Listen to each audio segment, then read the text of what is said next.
예, 오늘은 로드십, 오직 주님만이 주인이십니다 라는 제목을 가지고 하나님 말씀 증거하겠습니다.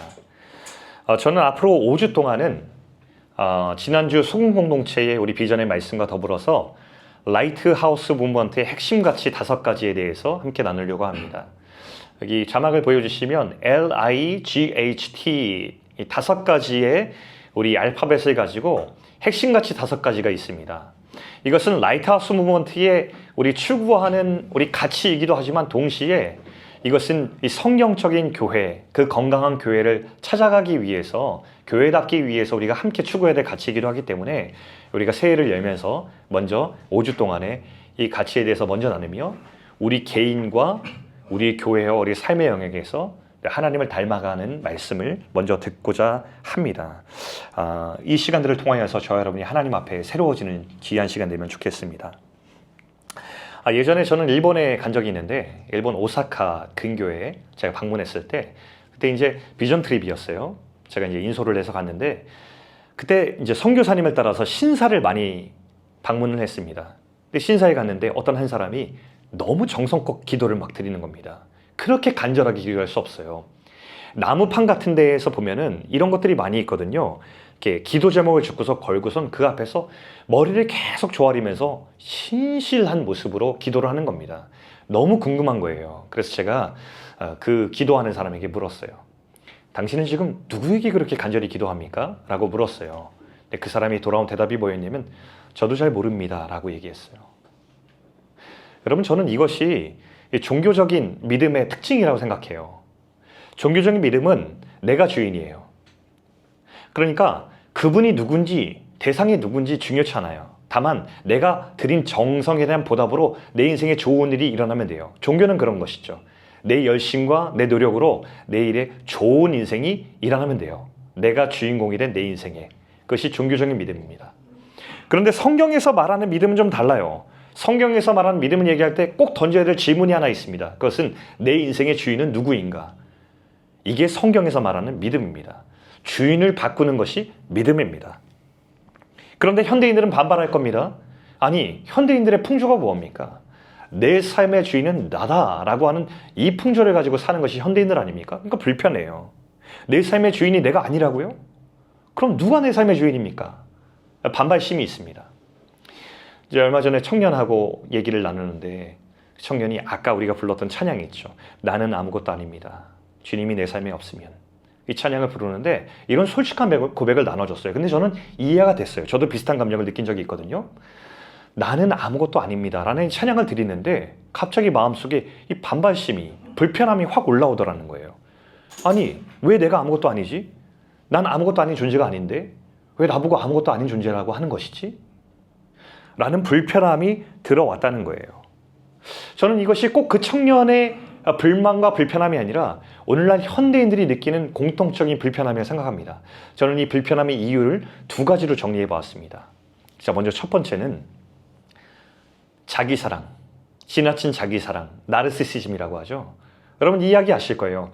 그리스 로마 신화에 보면 나르시스라고 하는 청년이 나와요. 이 청년이 어느 날 연못가에 이렇게 가는데 연못가에 비친 자기 모습을 발견하고는 사랑에 빠져버린 거예요. 아니, 이토록 아름다울 수가. 자기 모습을 보고는 사랑에 빠져서 거길 떠날 수가 없는 것입니다. 2가지 설이 전해드립니다. 첫 번째는 이 사랑에 빠진 자기 모습을 점점 더 가까이 보다가 물에 빠져 익사했다는 설과 자기 모습이 너무 아름다워서 사랑에 빠져서 그곳에 머물다가 아사했다는 2가지 설이 있습니다. 어찌되었든 지나친 자기 사랑의 결론을 보여주는 신화죠. 그래서 여기서 나르시시즘, 너무 지나치게 자기 자신을 사랑하는 것을 가리켜서 나르시시즘이라고 얘기합니다. 그런데 오늘 현대인들이 누구나 이것이 있죠. 자기를 사랑하는 이 나르시시즘을 가지고 있습니다. 존 스토트 목사님은 현대의 그리스도를 따라가지 못하게 막는 현대의 풍조 중에 핵심 중에 하나가 바로 이 나르시시즘, 지나친 자기 사랑이다라고 이야기했습니다. 성경을 보니까 이게 나오더라고요. 디모데후서 3장 2절 말씀을 보니까 이렇게 나옵니다. 메시지 성경에 보니까 마지막 때에 사람이 지는 죄를 나열하는데 이렇게 나와요. 제일 먼저 자기 사랑이 나옵니다. 너는 이것을 알아. 마지막 날에는 힘든 시기가 올 것이다. 사람들은 자기 자신을 사랑하고, 이것이 돈을 사랑하는 것보다, 교만한 것보다도 순종하지 않는 것보다도 가장 먼저 나오고 있습니다. 자기 자신을 사랑하는 것.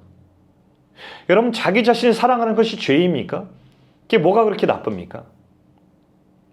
근데 성경은 자기 자신을 사랑하는 것을 죄로 놓고 있습니다. 왜 그렇습니까? 하나님을 떠난 사람은 자기 자신을 온전히 사랑할 수 없고 오히려 자기를 망가뜨리기 때문에 그렇습니다. 고든 맥도날드라는 분이 책을 썼는데 그 책 안에서 하나님을 떠나서 자기를 사랑하는 사람들의 특징을 이렇게 나열했습니다. 여러분, 한번 이 목록 중에서 여러분에게 몇 가지가 해당되는지 한번 살펴보면서 들어보십시오. 무언가를 성취했을 때만 만족감을 느낀다. 내 성공을 보여주는 상징, 사회적 위치라든지 큰 집이나 좋은 차, 나를 더 돋보이게 해주는 것에 집착한다. 확장 욕구에 사로잡혀 있다. 더 크게, 더 많이, 더 높이의 가치에 사로잡혀 있다. 온전한 인격에 관심이 없다. 사람이 안 보인다. 경쟁심이 강하다. 늘 분노한다. 늘 바쁘고 노는 것을 싫어하며 영적인 예배를 피한다. 왜 그런지 모르겠는데 이것을 이제 읽으면서 한 분이 막 떠오르긴 했는데, 과거에 한 분이, 지금 너무 감사한 일이죠. 성공했다고 자부하는 사람들이 망가진 이유가 무엇일까? 사실 세상에서 다 잘 나가는 사람의 표본이거든요. 사실 자기의 바쁨이 훈장이잖아요. 바쁜 스케줄을 자랑히 하는 세상이 성공했다는 증표이기 때문에, 여러분, 이것이 사실 성공하는 사람들의 어떤 징표이기도 하며 사인이기도 합니다. 그러나 성경은 이것이 망가진 인생, 사람이 비인간화된 하나님의 형상을 잃어버렸다고 이야기합니다. 왜냐하면 이것은 자기 사랑이 아니라 자기 학대이기 때문에 그렇습니다. 이와 반대적인 자기 사랑도 있습니다. 그것은 쾌락을 추구하는 거예요. C.S. 루이스가 이런 얘기를 했습니다. 쾌락의 속성은 결코 채울 수 없는 것이다. 아무리 채우려고 한들 채울 수 없는 것이 쾌락이다. 근데 진짜 그래요. 쾌락을 처음 따라갈 땐 되게 재밌거든요. 끝까지 재밌는 건 없습니다. 왜냐하면 쾌락은 구멍난 물병에 계속해서 물을 붓는 것과 같아요. 나중엔 재미가 없습니다. 남는 것은 중독과 망가짐만 남습니다. 여러분, 사람은 온전히 자기를 사랑할 능력이 없다는 것을 우리가 인정해야 됩니다. 하나님께서 우리를 지으셨다. 주님이 나의 주인 되심을 인정하지 않고는 온전한 자기 사랑이 불가능한 존재가 저와 여러분입니다. 예전에 한국에서 이태원에 식당에 갔습니다. 우리 두 아이가 어렸을 때였습니다. 이태원에 이제 맛집, 이제 되게 이렇게 이국적인 식당에 가서 밥을 맛있게 먹고 나오는 길이었습니다. 둘째가 어렸기 때문에 아내가 둘째를 챙기고 있었고요. 저는 이제 계산대를 향하다가 화장실이 급해서 화장실을 갔습니다. 근데 이제 엄마 아빠가 이렇게 흩어져 있는 동안에 첫째 아이가 딴청을 피우고 있었나 봐요. 혼자 이렇게 랄랄랄라 가다가 딱 봤는데 아빠는 화장실에 있었고 엄마는 둘째를 챙기고 있었기 때문에 엄마 아빠가 사라진 것입니다. 겁이 덜컥 나가지고요. 문을 열고 밖에 나간 거예요. 근데 밖에 나갔더니 낯선 거리의 풍경만 있지 엄마 아빠가 없습니다. 그때 제가 화장실에서 비명과 절규를 들었습니다. 엄마! 하는 비명과 절규에 가까운 소리를 들었습니다. 가슴에 덜컥 겁이 나가지고요. 제가 얼른 문을 박차고 나가서 아이를 데리고 들어왔습니다. 여러분, 저는 이것이 내가 의지하고 나의 전부가 되어준 존재를 떠났을 때에 드는 감정이라고 생각이 됩니다. 뭉크의 절규라는 그림이 있습니다. 현대인의 고독과 외로움과 불안과 고통을 직관적으로 표현한 그림이라고 생각합니다. 여러분, 현대인들이 괜찮아 보이는 거예요. 잘 나가고 성공하고 바쁘고 많은 것을 가져서 화려한데, 그러나 그의 영혼은 뭐 하고 있다고요? 절규하고 있는 것입니다. 나는 고통스럽다. 쾌락을 쫓고 난 재미있다, 난 괜찮은 인생을 살고 있다고 하는데 그 안에 어쩔 수 없는 절규가 있다는 것입니다. 나는 고통스럽고 불안하다. 죽음을 향해 달려가는 사람들의 절규가 어쩔 수 없이 찾아온다는 것입니다. 여러분, 사람은 누구나 자기를 만든 존재에 대한 결핍을 느끼게 되어 있고 그것으로 인한 그리움과 불안과 고독을 느끼게 되어 있습니다. 여러분, 그러니까 자기 자신을 진정으로 사랑할 수 있는 길은 창조자를 만날 때에만 비로소 시작될 수 있는 것입니다. 내 인생의 행복의 길을 아시는 분을 만나야 사랑할 수 있습니다. 누군가를 만날 때 누군가에게 나를 사랑하게 만들려면 나를 설명해야 됩니다. 나를 어필해야 됩니다. 그가 나를 사랑할 수 있는 어떤 조건들을 좀 얘기해야 됩니다. 근데 그렇게 살아갈 때 사람들은 온전히 사랑받을 수 없어요. 근데 언제 사람이 온전히 사랑받을 수 있습니까? 나를 설명하지 않고 내 서사를 이야기하지 않고 누구를 설득하지 않아도 나의 어떤 자격의 유무와 상관없이 한결같이 나를 사랑할 수 있는 존재를 만날 때에만 우리는 그 안에서 자유롭고 온전히 사랑받을 수 있습니다. 누구입니까? 예수 그리스도. 하나님 안에서만 우리는 사랑받을 수 있다는 것입니다. 이것이 없으면 우리는 절규해요. 저는 현대인들이 아까 갖는 그 불편함, 내 삶이 내 것이 아니라고 할 때 그 불편함을 호소하는 두 번째 이유를 저는 오해라고 생각했어요. 보통 내 삶이 내 것이 아니라고 하면 아까 그 청년의 생각처럼 내 생각과 내 감정, 나다움이 부정돼 버리는 건 아니야? 라는 그런 불안에 갔습니다. 나는 아무것도 아닌 존재가 아닌데 나를 잃어버리고 싶지 않아 라고 하는 이런 오해를 갖고 있습니다. 이 오해를 불식시키는 성경의 핵심의 이야기가 무엇입니까? 그것이 바로 복음입니다. 오늘 이 복음을 이야기하는 이 본문이 오늘 빌립보서 말씀인데 이 복음의 핵심은 우리의 오해를 다 무너뜨립니다. 세상의 종교는 항상 밑에서부터 위로 올라갑니다. 우리의 자격을 획득하기 위해서 선한 행위와 막 정성과 이런 걸 들여서 막 위에 올라갑니다. 근데 복음은요 정반대 이야기를 합니다. 제가 이것을 확신합니다. 여러분 한번 찾아보십시오. 챗GPT든지 뭐든지 한번 물어보십시오. 이런 이야기를 하는 종교가 세상에 종교와 이야기가 있는지. 독보적이고 유니크한 이야기입니다. 무슨 이야기입니까? 저 높고 높은 왕 중의 왕께서 나를 사랑하기 위해서 이 땅에 내려오셨다. 우리 한번 빌립보서 2장 6절부터 8절 말씀까지 우리 한번 메시지 버전으로 읽어보겠습니다. 자, 시작. 그분은 원래 하나님의 모습을 지니고 계셨지만 하나님과 동등하게 되려고 생각하지 않으시고 오히려 자기의 모든 특권을 버리시고 종의 모습으로 사람들과 같이 되어 사람의 모양으로 나타나셨으며 자기를 낮추시고 십자가에 달려 죽기까지 순종하셨습니다. 사람들은 그리스도를 주인 삼는 것을 불편해하고 자존심 상해합니다. 내 삶의 주인은 내 거야 라고 주장하기를 더 즐거워하고 좋아합니다. 나를 잃어버린다고 생각합니다. 그런데 이 복음의 내용을 보십시오. 하나님께서 왕 중의 왕이신데 모두가 다른 신들은 우리가 정성을 보이고 잘 보여서 막 올라가야 되고 막 고통스러운 어떤 길을 걸어서 깨달아야만 하는데 얻어내야만 하는데 우리는 그러지 않았습니다. 우리가 아직도 죄인 되었을 때에 우리가 아직도 하나님을 떠나 있을 때에 그분은 우리를 향하여서 내려오셔서 아주 비천하고 죽기까지 사랑해 주셨다는 이 복음의 내용이 우리를 찾아왔습니다. 여러분 이런 이야기가 어디 있습니까? 우리가 그리스도를 주인 삼는다는 것은 어떤 높은 절대 권력 앞에 비겁하게 무릎 꿇는 것이 아닙니다. 나를 가장 사랑하셔서 나를 가장 나답게 살 수 있도록 소중히 여기시는 그분 앞에 마주해서 그분의 손을 잡는 것입니다. 나를 위해서 기꺼이 종이 되어주셨을 뿐 아니라 그 전능하신 분께서 십자가에 달려셨는데 내려오시질 않아요. 사람들이 조롱했습니다. 네가 하나님의 아들이라며 십자가에서 내려와봐. 그분은 아무 말도 하지 않으셨습니다. 여러분 이거 되게 어려운 일입니다. 세상에서 가장 강력한 힘을 가진 전능자께서 세상에서 가장 초라하고 무력한 모습으로 거기서 피 흘리고 앉아 계신 그 모습은 결코 쉬운 일이 아닙니다. 저의 모습을 상상해 봤습니다. 저는 힘이 있고 저는 우리 아이들보다 더 큰 권력이 있습니다. 우리 아이들은 제가 혼내면 깨갱합니다. 우리 아이들을 제가 너무 사랑합니다. 그럼에도 불구하고 저는 때때로 제가 가진 힘, 제가 가진 권력, 제가 가진 위치를 남용합니다. 참는 것이 더 성숙한 것인지 아는데도 불구하고 아버지의 사랑의 성숙함이 무엇인지 아는데도 불구하고 저는 시도 때도 없이 제 권력을 남용하게 됩니다. 못 참습니다, 여러분.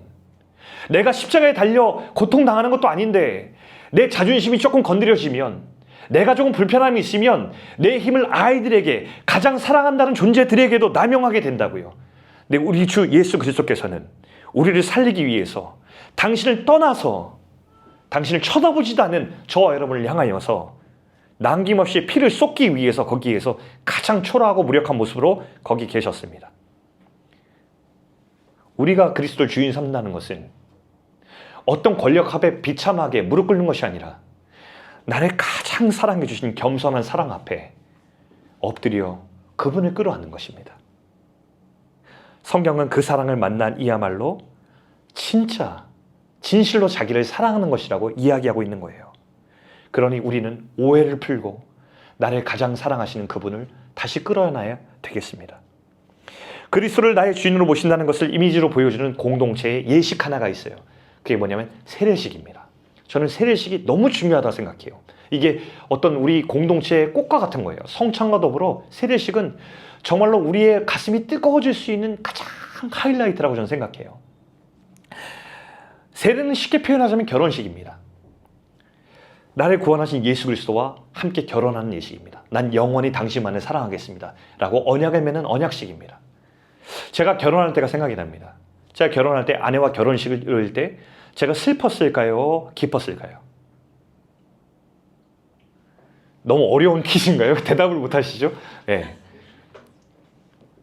가장 기쁜 순간이었습니다. 그렇죠? 결혼은 가장 기쁜 것을 전제로 하는 것입니다. 그러나 그 결혼식이라고 하는 것은 이 세상에 제가 만나서 데이트할 수 있고 사귈 수 있는 여러 이성들에게 함께 데이트할 수 있고 만날 수 있는 모든 가능성과 기회들을 박탈당하는 순간이기도 합니다. 그렇죠? 어떻게 보면요. 그러나 저는 그것을 박탈이라고 생각하지 않고 한 여자만을 사랑할 수 있는 헌신에 대한 것을 기쁨과 기대로 가득 안고 가장 인생의 최고의 순간으로 꼽고 결혼식을 올렸습니다. 이것입니다. 더 이상 다른 이성들을 난 보지 않습니다. 이 세상에 단 한 여자가 이 앞에 있고 이 여자에게 앞으로 평생 동안 사랑을 헌신하겠습니다. 주님 앞에서. 이게 결혼식의 의미입니다. 세례도 마찬가지입니다. 예수 그리스도를 주일 삼는 것이 이 세상에서 가장 기쁘고 가장 거룩한 순간임을 고백하면서 이 세례식을 올리는 것입니다. 주님과 연합하는 것이 가장 벅찬 감격에 차오른 것이죠. 오직 주님만이 나의 주인이십니다. 나를 이토록 사랑하신 분이 없습니다. 나는 이분 안에서만 자유로울 수 있습니다. 그러면서 이런 고백을 드리는 거예요. 9절부터 11절의 말씀은 그러므로 주님이 이런 분이시기 때문에 우리는 이렇게 되는 거예요. 자, 9절부터 11절도 중요한 말씀이니까 한번 읽어볼까요? 자, 시작. 그러므로 하나님은 그분을 최고로 높여 모든 이름 위에 뛰어난 이름을 주셔서 하늘과 땅과 땅 아래에 있는 자들이 모든 예수님의 이름에 무릎을 꿇게 하시고 모든 사람이 예수 그리스도를 주님이라고 고백하여 하나님 아버지께 영광을 돌리게 하셨습니다. 여러분, 이것이 우리가 예수님을 주인 삼을 수 있는 이유입니다.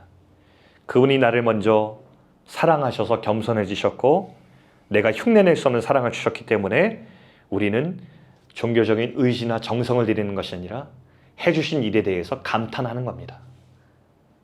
믿음은 내가 더 강해져야지, 더 열심을 내야지. 물론 그것도 나쁜 것은 아닙니다. 그러나 순서가 있습니다. 열심을 내서 얻어내는 것이 아니라 주님이 하신 일 때문에 내 마음속에 감탄이 터져나오는 것입니다. 아니, 어떻게 이런 일이 내게 일어날 수 있습니까? 어떻게 나란 존재가 이토록 깊고 크고 말로 표현할 수는 조차 없는 그 사랑을 받을 수 있는 것입니까? 주님, 당신은 내게 어떻게 그런 일을 행하셨습니까? 라고 엎드려 고백하면서 오직 주님만이 내 주인이십니다. 라고 고백하는 것입니다. 인생의 최고의 순간을 맞이하게 되는 것이죠. 교회라는 공동체는 바로 이 고백을 가진 사람들의 이 모임입니다. 그래서 교회의 첫 고백은 주님만이 우리 교회의 주인이십니다. 라는 고백을 드리는 거예요. 이 모든 것이 교회의 다른 가치관들을 물리쳐야만 합니다. 이것이 가장 중요한 교회의 첫 번째 고백입니다. 우리는 날마다 이런 신앙 고백을 통해서 교회의 주인이 오직 그리스도가 되게 하려고 힘써야 돼요. 저뿐 아니라 모두 다 같이요. 여러분, 교회에 왜 주일 성수를 외쳐야 합니까? 여러분, 주일 성수해야 축복받고 안 하면 벌을 받기 때문입니까? 아닙니다, 여러분. 이것은 그리스도의 말씀이 아니에요. 성경에서 이런 이야기 하신 적이 없습니다. 주일을 떠올려 볼까요? 주일이 축복된 이유는 제가 여러분을 만날 수 있는 기회가 있기 때문입니다. 아니, 이 세상에서 부름받은 자 중에서 주 예수 그리스도를 나의 주인으로 고백하고 같이 찬양할 수 있는 무리들이 한 자리에 모인다는 것은 얼마나 감격적인 일입니다. 여기서 같이 주님을 높여 찬양할 수 있는 거예요. 가슴 벅차지 않습니까? 나 혼자 고백해도 벅찬데 나와 같은 사람이 모여서 함께 찬양을 올릴 수 있다는 것이 얼마나 가슴 벅찹니까? 주님께서 우리를 위해 죽으시고 부활하신 그날 아침을 기억하면서 함께 모여있는 것만으로도 감격적입니다. 여기에 모여 들어오는 얼굴을 볼 때마다 그것이 감격적입니다. 함께 앉아 찬양을 울리는 다른 사람의 목소리를 들을 때마다 그것이 가슴이 터져나오는 감격이 있습니다. 우리에게 얼마나 놀라운 일이 일어난지를 다시 점검받고 확인하는 그 말씀이 들려진 자리가 무엇입니까? 그것이 설교의 자리입니다. 이 자리에서 저만 뜨겁습니까? 아닙니다. 여러분의 가슴도 뜨거워져야 됩니다.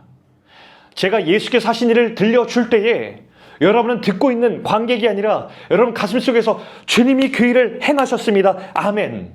주님이 그 일을 내게 행하셔서 내가 다시 살아났습니다. 라고 여러분의 영혼이 반응하면서 역동적으로 일어나는 것이, 그것이 여러분이 앉아서 주님 앞에 올려버릴 경배와 찬양입니다. 그래서 설교는 전하는 자나 듣는 자 모두가 함께 주님 앞에 경배하는 자리인 것입니다. 얼마나 특별합니까, 이 주일이. 그리고 예배가 끝나면 그 뜨겁고 벅찬 가슴을 가지고 그렇지 주님, 제 삶의 주인은 주님밖에 없어요 라고 그러면서 내 삶의 자리로 들어가는 겁니다. 내 가정으로, 내 삶의 영역으로. 그리고 다시 살아가는 거예요, 그 고백으로. 헌금 들어오시면서 헌금하셨죠? 헌금 왜 드리십니까? 11조 왜 드리십니까? 헌금과 11조가 뭐죠? 여러분 혹시 11조와 헌금을 드리면 혹여나 내 살림살이가 나아질 거라는 어떤 기대를 가지고 헌금하시는 분 계십니까? 글쎄요. 그런 면이 아예 없다고 말하기는 어렵지만 저는 우리의 고백 가운데 그 고백으로 헌금을 드리는 것은 그건 성경적이지 않다고 생각합니다. 헌금의 의미가 무엇입니까? 나의 주인은 돈이 아닙니다. 주님이 내 삶의 주인이십니다. 내 삶의 주인은 돈이 결코 될 수 없습니다. 세상의 모든 사람이 돈을 주인 삼아도 저는 하나님을 주인 삼습니다 라는 고백을 담아서 드리는 것이 헌금이고 11조입니다. 난 결코 돈에게 지지 않겠습니다. 내 공급자는 오직 주님이십니다 라고 고백하는 것이 헌금이자 11조입니다. 그것을 통해서 돈의 유혹을 호련히 물리치는 것이죠. 교회의 주인은 목사도 아닙니다. 우리가 개척교회를 하고 있습니다. 여러분 이렇게 생각하시면 큰일 납니다. 제가 개척교회를 차려서 여러분들에게 좋은 서비스를 제공하고 여러분들이 그것을 통해서 와 그래도 조금 다닐만 하네 만족스럽다라고 해서 그것이 이루어져서 이 교회가 커나간다고 생각한다면 우린 큰일 나는 겁니다. 그건 비즈니스입니다. 성경에서 말하는 교회는 비즈니스가 아니라 주님의 몸입니다. 저는 말씀을 전하는 사람으로서 이 성도의 일원입니다. 성도의 일원으로서 하나 역할을 맡았는데 제가 여러분에게 어떤 영적인 안내를 하면서 설교를 하는 중요한 직분을 맡은 것입니다. 그리고 우리 각자는 이 공동체의 성도로서 각자의 역할이 있을 것입니다. 그렇게 함께 세워져 가는 것이 주님의 몸된 교회입니다. 저는 리더로서 신뢰와 존경을 받길 원하지만 이 교회의 주인이 될 수 없습니다. 저의 오직 한 가지 역할은 이 공동체가 예수 그리스도가 주인 되시게 하는 것입니다. 교회 안에서 영향력 있는 직분자들이 세력을 형성하여 교회를 움직이는 힘이 있는 것 우린 흔히 봅니다. 교회의 주는 오직 그리스도께서 우리의 머리가 되시는 것입니다. 모두가 그분이 행하신 겸손과 사랑 앞에 무릎을 꿇어서 그분이 말씀하신 대로 순종하는 것이 그것이 우리의 길입니다. 개척하고 나서 유혹이 있습니다. 빨리 무언가를 제시하고 싶은 욕구입니다. 깃발을 꽂고 우리는 이런 차별점이 있어요. 우린 이런 교회예요. 우린 이렇게 다르기 때문에 이 교회에 오면 유익이 있어요 라고 자랑하고 뭔가 목표를 제시하고 싶은 유혹이 있습니다. 뭔가 내가 이런 걸 해보고 싶다는 것을 막 해보고 싶은 유혹들이 일어날 때가 있습니다. 가만히 있으면 그냥 개척교회니까요. 근데 더 큰 하나님께서 주신 꿈이 뭐냐면 하나님께서 우리에게 주신 감동을 기다리고 성경에서 말씀하는 교회의 모양을 우리가 아낌없이 따라가고 순종하고 싶은 욕구가 훨씬 더 큰 것입니다. 내가 앞서서 사람들 이끌고 우리 여기 갈까요? 여기 가보면 좋을 것 같습니다. 그럼 좋은 교육이 될 것 같아요 라고 하는 것이 아니라 하얀 도화지를 갖다 놓고 우리 하나님께서 그려가시는 그것을 함께 따라가 봅시다 라고 제시하고 있는 그 마음들이 훨씬 더 주님께서 기뻐하실 거라 생각이 들기 때문에 오늘 우리 다 함께 주님 순종하면서 따라가 봅시다 라고 하는 말씀을 더 드리고 싶은 것입니다. 제가 우리 공동체 성경기를 시작하고 나서 얼마 지나지 않아서 많은 분들에게 공통적으로 들었던 질문이 있었습니다. 한 성경 구절에서요. 그게 마태복음 11장 28절 말씀이었어요. 수고하고 무거운 자들아 다 내게로 오라. 내가 너희를 쉬게 하리라. 여기에 대해서 질문이 있었던 건 아니에요. 왜냐하면 이것은 너무나 다 좋은 은혜 받는 말씀이었어요. 모두가 다 몇 분이 저한테 질문했습니다. 여기 있을 때 너무 위로가 되고 너무 마음에 터치가 일어난 것입니다. 근데 문제는 다음 구절이었어요. 나는 마음이 온유하고 겸손하니 나의 멍에를 메고 내게 배우라. 그리하면 너희 마음이 쉼을 얻으리니 이는 내 멍에는 쉽고 내 짐은 가벼움이라 하시니라. 아니 수고하고 무거운 짐진 자들아 내게로 오라고 하셨으면 멍에를 벗겨주던가 멍에를 끊어주고 이제는 이제 멍에 안 매게 해주는 것이 맞는데 왜 나의 멍에를 매냐고요. 그러니까 이게 이해가 안 되는 겁니다. 이게 쉬는 것 같지가 않은 것입니다. 이게 앞뒤 맥락이 맞을까요? 라고 하는 이 질문을 제기한 분들이 있었습니다. 근데 참 이 본문을 곱씹으면 곱씹을수록 참 너무 큰 은혜가 있었던 것 같습니다. 여러분 한번 상상해 보십시오. 사진을 보여주십시오. 이게 멍에입니다. 고대 이스라엘에서 농사를 지을 때는 소가 한 마리가 의미가 있기보다는 두 마리가 될 의미가 있었습니다. 그래서 한 마리, 두 마리가 의미 있지 않았고 한 결이, 두 결이 두 마리를 단위로 숫자를 세는 정도였을 것입니다. 왜냐하면 밭일을 하기 위해서는 꼭 두 마리가 한 쌍으로 필요했기 때문에 한 마리라는 단위보다 두 마리가 더 중요했습니다. 그래서 저런 멍에가 제작되었습니다. 소의 머리 두 개가 들어가서 하나로 만들어준 멍에, 이게 되게 중요했습니다. 수고하고 무거운 짐진 자들아 다 내게로 오라라는 초청의 말씀은 어떤 모양을 상상해야 될까요? 예수 그리스도께서 저 멍에를 한쪽에 매신 것입니다. 그리고 우리를 초대하는 것입니다. 야, 내 곁으로 와. 여기 멍에로 들어와. 내가 할 거야. 내가 방향도 정할 거고 내가 힘줄 거고 내가 일할 거야. 너는 내 곁에만 있어. 너 그동안 홀로 살아가느라 너무 힘들었지. 너 가정 가운데서 너 혼자 애쓰느라고 힘주느라고 너 힘들었잖아. 너 나 없이 살아가느라고 힘들었잖아. 다 처음 해보는 거 투성이었잖아. 이제는 내 옆으로 와. 내 멍에를 매. 내가 알려줄게. 내 능력으로 너를 도울게. 너는 내 옆에 있으면 돼.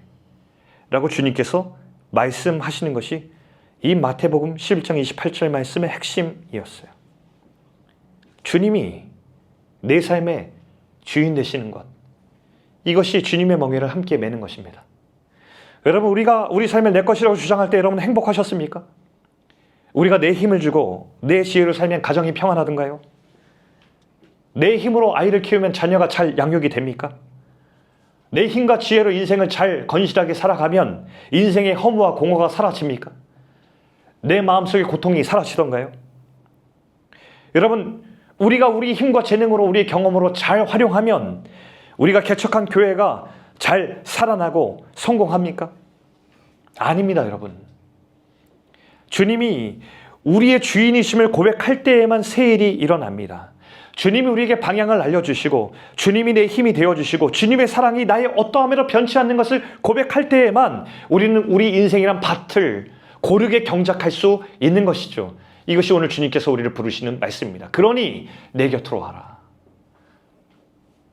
이것이 내 삶의 주인은 주님이십니다. 라고 겸손히 고백하는 우리의 신앙 고백입니다. 우리 개인의 삶의 영역에서, 우리의 직장과 가정에서, 우리의 모든 영역에서, 교회에서 우린 이 고백을 드려야 됩니다. 주님만이 우리의 주인이십니다. 내 삶은 내 것이 아닙니다. 주님이 내 삶의 주인이십니다. 믿음은 종교적으로 정성을 들이고 강하게 무언가를 믿어버리는 것이 아니라 믿음은 주님을 내 삶의 모든 영역에서 주인 삼아서 나의 삶의 방향을 바꿔버리는 것입니다. 완전히 새로워지는 것입니다. 저와 여러분의 인생 가운데 오직 주님이 그리스도께서 주인 되시는 고백이 넘쳐날 수 있기를 축복합니다. 주님만이 저의 주인이십니다. 주님만이 저의 가정의 주인이 되십니다. 주님만이 제 자녀들의 주인이 되십니다. 주님만이 내 소유의 주인이십니다. 주님이 내 사업의 주인이십니다. 주님이 우리 교회의 주인이십니다. 주님이 온 땅의 주인이십니다. 저와 여러분의 인생이 우리 소금 공동체의 모든 길이 그와 같이 되기를 주님의 이름으로 축원드립니다.